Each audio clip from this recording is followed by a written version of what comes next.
রবিবার ৮ মার্চ সপ্তাহের প্রথম কর্মদিবস। রাজধানীর গুলশানে নিজের বাসভবন থেকে প্রতিদিনের মতোই কর্মব্যস্ত দিন শুরু করতে বের হন প্রধানমন্ত্রী তারেক রহমান। তবে আজকের সকালটি ছিল একটু ব্যতিক্রমী। বাসার দরজা খুলে বাইরে অপেক্ষমান কর্মকর্তাদের দিকে তাকিয়ে হালকা হাসি দিয়ে তিনি বলেন, চলেন যুদ্ধে যাই। প্রধানমন্ত্রীর মুখে এই সংক্ষিপ্ত কিন্তু চমকপ্রদ বাক্য শুনে সেখানে উপস্থিত ব্যক্তিগত কর্মকর্তা ও নিরাপত্তা সদস্যরা প্রথমে কিছুটা বিস্মিত হয়ে পড়েন।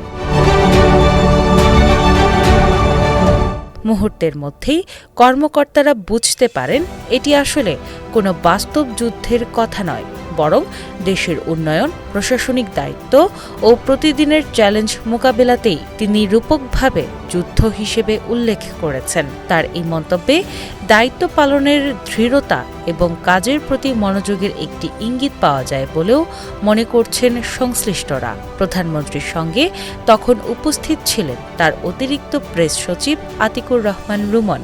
তিনি জানান, প্রতিদিনের মতোই সকাল থেকেই প্রধানমন্ত্রীর বাসভবনে প্রয়োজনীয় প্রস্তুতি নেওয়া হয়েছিল। ব্যক্তিগত কর্মকর্তা, নিরাপত্তা সদস্য ও প্রশাসনিক কর্মকর্তারা নির্ধারিত সময়ে সেখানে উপস্থিত ছিলেন। ঠিক সকাল ৮:৪২ গুলশানের বাসভবন থেকে সচিবালয়ের মন্ত্রিপরিষদ বিভাগের উদ্দেশ্যে রওনা দেন প্রধানমন্ত্রী। বের হওয়ার আগে সবার দিকে তাকিয়ে তিনি হাসি মুখে বলেন, চলেন যুদ্ধে যাই, যা মুহূর্তেই উপস্থিত সবার দৃষ্টি কাড়ে। আতিকুর রহমান রুমন আরও জানান, রাজধানীর যানজট বিবেচনায় নিয়ে নির্ধারিত সময়েই প্রধানমন্ত্রীর গাড়িবহর সচিবালয়ের উদ্দেশ্যে যাত্রা শুরু করে এবং সকাল ৯:৩০টার দিকে তিনি সচিবালয়ে পৌঁছান। সেখানে দিনের শুরুতেই তার বেশ কয়েকটি গুরুত্বপূর্ণ বৈঠক নির্ধারিত ছিল।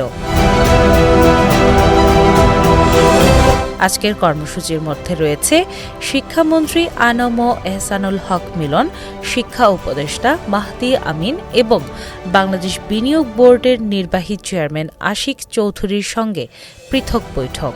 এইসব বৈঠকে দেশের শিক্ষা খাত, বিনিয়োগ পরিবেশ এবং বিভিন্ন উন্নয়নমূলক পরিকল্পনা নিয়ে আলোচনা হওয়ার কথা রয়েছে। এছাড়াও দিনজুড়ে আরও কয়েকটি প্রশাসনিক বৈঠক ও নীতি নির্ধারণী আলোচনায় অংশ নেবেন প্রধানমন্ত্রী।